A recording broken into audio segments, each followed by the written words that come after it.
ادامه پیش درآمدهای کتاب 18 قطعه.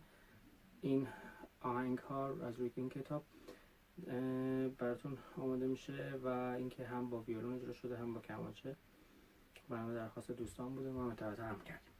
تو این ویدیو پیش درآمد افشاری میزنیم از ساخته‌های استاد اکبرشهنازی. پیش درآمد شماره 5 هست و اینکه با سرعت پایین میزنیم. علامت فای سوری داره. سرضرب از لا شروع میشه و اینکه تو ویدیو قبلی هم عرض کردم حتما با سرعت پایین خیلی آروم بزنید. بعد که دست اونجا افتاد ذره ذره سرعت رو بریم بالاتر و حتی اولش میتونید آرش‌های جدا بزنید بعضی از قسمت‌هایی که سختتونه. با سرعت پایین میریم 1 2 3 4 لا سی سول سی لا سکوت فا سول لا سی لا سول فا می ره. تکرار لا سی سول سی لا سکوت فا سول لا سی لا سول فا می ره. سکوت ره دو سی لا سول لا سکوت 2 3 4 1 2 3 4 سی دو سی لا سول فا سول سکوت لا سی لا سول فا می فا سکوت سی دو سی لا سول فا سول 3 4 لا سی لا سول فا می فا 3 4 فا دو سی لا سی دو ره دو سی لا سول سی لا سول سول سی دو سی لا سول فا لا سول فا سول لا سی لا سول فا فا می 2 3 4 1 2 3 4 1 2 3 4 1 3 4 سول لا سول فا می ره دو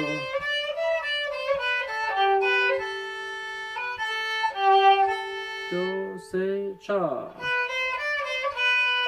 1 2 3 4 ره دو سی لا سی سکوت لا سی دو سی لا دو سی سکوت سی ره دو سی لا سول لا سکوت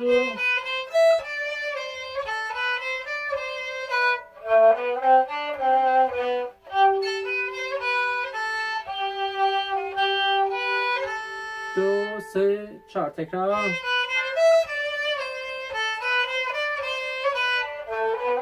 به سی به کار توجه داشته باشین که از لا فاصله بگیره.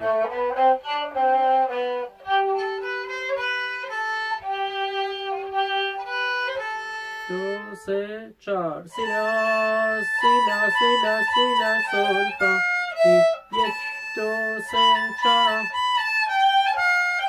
سولا سولا و اینکه بالای 2 5 گذاشته سی از موج کمکش کنیم بره پایین 2 سی دو سی لا سول فا سول سولا سولا سی دو سی از موج سی انگشت چهارم 2 انگشت پنجم فرضی دوباره سی برگرد بالا لا سول فا سول 3 4 لا سول فا می. تکرار 2 تا میزان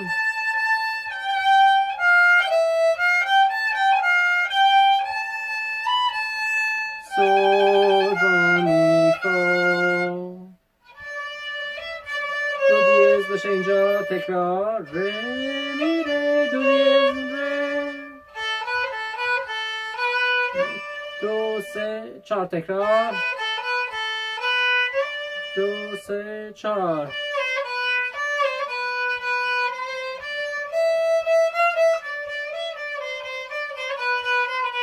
لا سی لا سول لا 3 4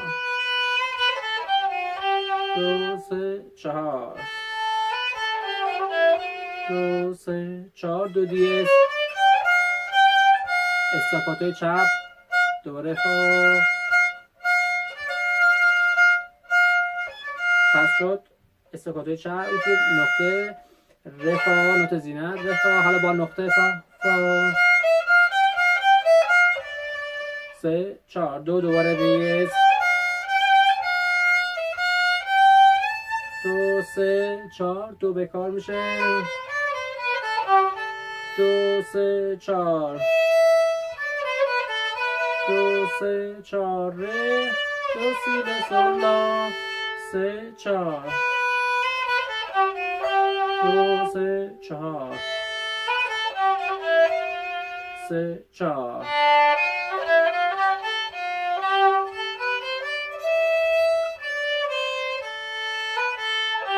یک دو سه چهار، یک دو سه چهار هم سکوت. امیدوارم که بزنید و ما تونسته باشیم خدمت و کمک کوچیکی به شما ارائه کرده باشیم.